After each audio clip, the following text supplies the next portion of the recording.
Ալեն Սիմոնյանը երեկ ձեր լուսանկարով եւ ձեզ ուղված տելեգրամյան գրառում էր արել եւ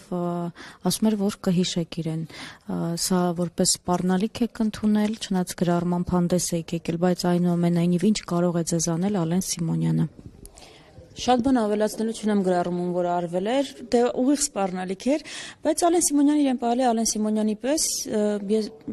ուղղակի դա չի կարող ավելի վիրավորել, քան ավելի վաղ օրինակ արցախցիների հասցեին արած հայտարարությունները, չի կարող ավելի վիրավորել, քան այն արարքները, որը իրենք արել են եւ որպես հետևանք ուղղակի չեն զգում, որ իրենց արարքները մարդկանց վրա այդ թվում նաեւ ավելի ծանր հետևանքներ են թողել, քան այն հայտարարությունը վիրավորական կամ սպառնալիքները, որ կարող են անել։ Շատ բան չունեմ ավելացնելու, ուղիղ սպառնալիք էր հնչել իհարկե, բայց ինչ կարող է անել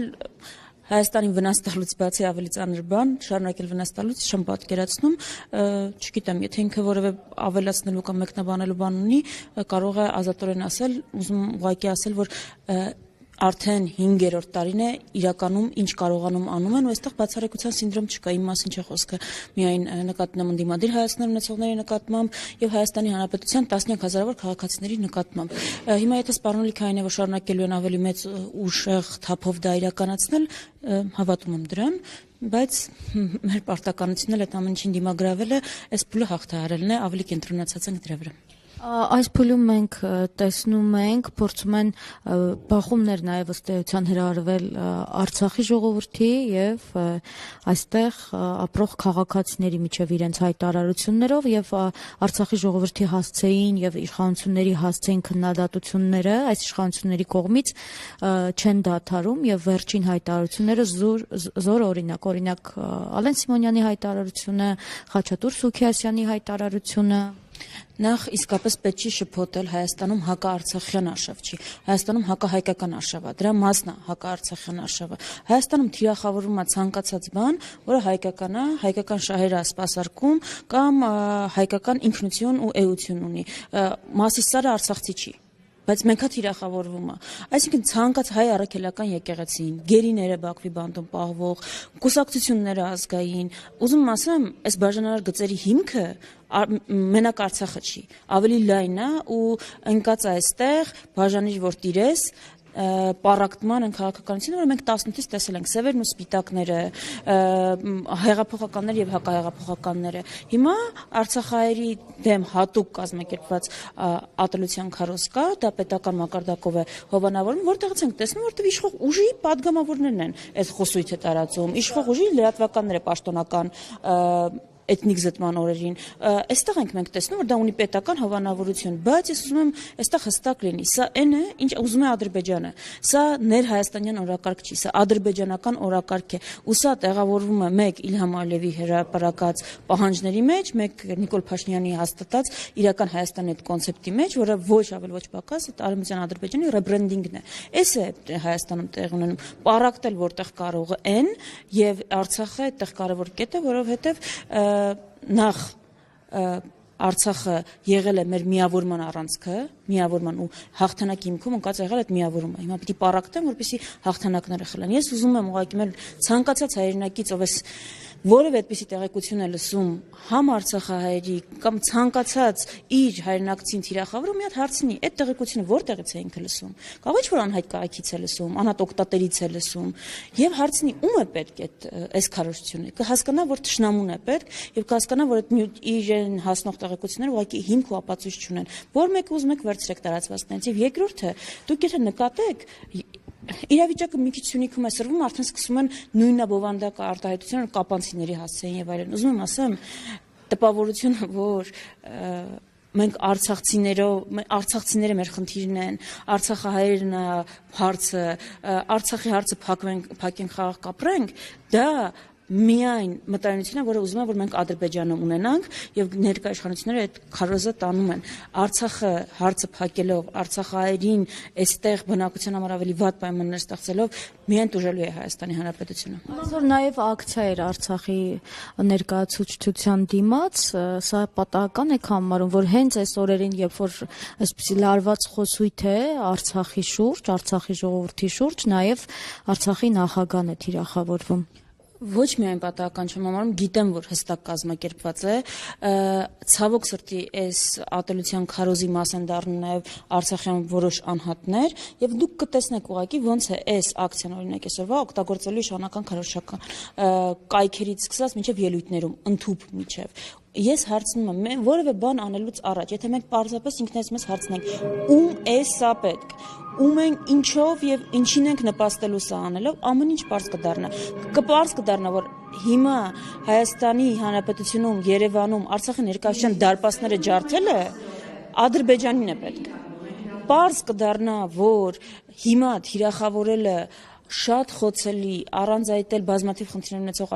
Արցախի ինստիտուտների հետ մնացորդները Ադրբեջանին են պետք։ Պետք են Արցախ վերադարձի նպատակը, երազանքը, կուզեք, տեսլականը փակելու համար։ Ես ասում եմ, եթե մի բան կարող ենք պայմանավորվել, մեր բոլոր տարաձայնություններով մի կողմ թողնելով, եթե հայերով ուղղակի պայմանավորվենք, որ թշնամական նարատիվները մեր երկրում չենք տարածում, այդ կոնտեքստում կտեսնենք, որ այդ թշնամական նարատիվների մեջ է մտնում Արցախահայերի նկատմամբ ատելություն քարոզելը, Արցախի ներկայացությունը ու ինստիտուտները թիրախավորելը եւ կապ չունի ում ձեռքով են դա ասում։ Դրա համար էլ ասում եմ, զուտ արցախյան չի հարցը, հարցը ավելի լայն է, հակահայկական արշավի մասը։ Նաեւ քննադատվում է ընդդիմությունը, որ արցախցիների հարցը օգտագործում է ներքաղաքական հարցեր իրենց իշխանության գալու համար եք օգտագործում, նաեւ շատ քննադատվեց, երբ որ վրան այցելեցին Դաշնակցությունը։ Այս առումով ինչ կասեք, ասում են իշխանապողություն անելու համար փորձում եք այդպես օգտագործել նրանց։ Ժպտում եմ, որովհետև Դաշնակցությունը ինչ անի, եթե ոչինչ էլ չանի, մեկը նույնչափ թիրախավորվում է ու թիրախավորվում է ճիշտ այնպես, ինչպես թիրախավորվում է օրինակ Ադրբեջանի շինծու ռազմագերիներին դատելու գործում։ Նույն բառապաշարով, նույն կրքով Դաշնակցությունը միշտ թիրախում է, կապ չունի ինչ անի։ Մի կողմից աշխատում են զրո ազդեցությամբ քաղաքական ուժ, որևէ խնդիր մեր համար չի ստեղծում, մյուս կողմից առավոտից երեկո խոսում են Դաշնակցության մասին, այդտեղ դրա համար եմ ժպտում։ Ինչ վերաբերում է Արցախի հարցը ներքաղաքական ինչ-որ օգտագործում են։ Արցախի հարցը մեր հարցն է։ Մեր հարցն է, մեր կարևորագույն խնդիրներից մեկն է Արցախ վերադարձի հարցը, Արցախահայերի իրավունքների պաշտպանության հարցը։ Ամեն արցախցու այնպես անել, որ այստեղ մնան, ապրեն, արարեն, ստեղծեն, երեխաներ ունենան։ Չպիտի զբաղվենք այդ հարցով, ինչ է նշանակում, այսինքն քաղաքական ուժը որ հարցով զբաղվում են, կարող են ներկայացնել, որ իշխանություն ունենալու համար է զբաղվում։ Ինչն է դա հարցը։ Հույսեր եք տալիս, ասում եք կվերադառնաք Արցախ, բայց գիտեք, որ դա հնարավոր չէ, կարգավիճակ չկա եւ այս ամենը այսպես նրանց զգացմունքների վրա խաղալով փորձում եք դիվիդենդ շահել։ Իսկ ով է հնարավորն ու անհնարավորը շում։ Նիկոլ Փաշինյանն եւ իր թիմի եթե լսենք, բացի Ալիևի պահանջները կատարելուց ուրիշ հնարավորություն չկա։ Ով է հնարավորն ու անհնարինը որոշում։ Հիմա ինչ հնարավորություն չկա, որևէ մեկը այնքան ռոմանտիկ չէ, որ մտածի, որ վաղ հնարավոր է Արցախ վերադարձ։ Բայց մենք համոզված ենք, որ իրավիճակի փոփոխությունով տարիներ հետո այդ հնարավորությունը կարող է բացվել։ Ինչ անենք, բոլոր դռները փակենք, դռներն ու պատուհանները հնարավորությունների առջև փակենք, իզոլանանք ու ասենք հնարավորություններ չկա։ Մենք խոսում ենք հնարավորինս ուժեղանալու, հնարավորությունների առջև դուռը չփակելու, մեր իրավունքները պաշտպանելու համար, որ երբ հարմար պայմաններ լինեն, կարողանանք դա օգտագործել։ Գոնե այդ առումով կարող ենք տեսնել 94-ի Ադրբեջանը կարող էր մտածել, որ մի օր ինքը Արցախում իրավազորություն է հաստատելու։ Ինչ կլիներ Ադրբեջանի հետ, եթե փակեր բոլոր հնարավորությունների դռները ու վարեր այնպիսի քաղաքականություն, ինչպես Նիկոլ Փաշինյանն է վարում։ Ով է ասել, որ հնարավորություն չկա։ Մենակ վերջի 5 տարում աշխարհը որքան է փոխվել։ Այն ԵԱԿ Մինսկի խումբը, որ ասում են լուծարենք, որտեղ իրար հետ չեն խոսում։ Ընդհանրապես 2 տարի հետո հիմա իրար հետ ոչ միայն խոսում են, բանակցում են շատ կնճռոտ հարցերի շուրջ։ Ով է ասել։ Ինչ ու դրա համար են այդքան արագ ուզում լուծել, այսինքն ով կարող է կանխատեսել 5 տարի հետո մենք ինչ հնարավորություններ կունենանք կամ չենք ունենա։ Այդպես հերո չի են օրը, երբ կասեն Սյունիքը պահելու հնարավորություն չկա։ Մենք ասում ենք Սյունիքը պահելու հնարավորություն չկա, ինչ պիտի անենք։ Եթե Սյունիքը չհանձնենք, պատերազմ կլինի, ինչ պիտի անենք։ Այդ կարմիր գիծը որտեղ է միջև այդ հնարավորություն չկա դուռը փակելու։ Դրա համար ոչ թե խափում ենք, այլ անում ենք հակառակը, ինչ որ ուզում է մեր թշնամին։ Եթե հնարավորություն չկա Ադրբեջանը ինչի է ուզում որ մենք այդքան հուսալքվենք ու մոռանանք Արցախի հարցը փակենք, եթե հնարավորություն չկա։ Հետևաբար, եթե ուզում ենք հասկանալ ինչն է ճիշտ անել, պիտի նայենք ճշտամին ինչ է ուզում, անենք դրա հակառակը։ Դրա համար մեր իրավունքների համար պայքարը դուր չփակել հնարավորության համար պարտականությունն է մեր, որը անում ենք, եթե իրենք դա քաղաքական շահարկում են համարում, ինչ ասեմ, թող իրենք էլ այդպեսի քաղաքական շահարկումներ անեին, թող Ադրբեջանի պահանջները չկատարեին, Արցախի իրավունքների պաշտպանությամբ զբաղվեին, ու դա թող բան անեին, քաղաքական շահարկում պիտակավորեին, ասեին բանը, ձայներն ենք ուզում ստանանք կամ այլ։ Թող լուծեն այդ խնդիրները, ես հստակ եմ ժողովրդին հետ շնորհակալ կլինի։ Խնդիրները չեն լուծում, ով իր ուժերի ներածին չափով ուզում է այդ խնդիրներին լուծել, գերիների հարցի մասին է շարունակում խոսել, ասում են քաղաքական շահարկում, այդպես ոնց կլինի։ Ես եմ շնորհակալ։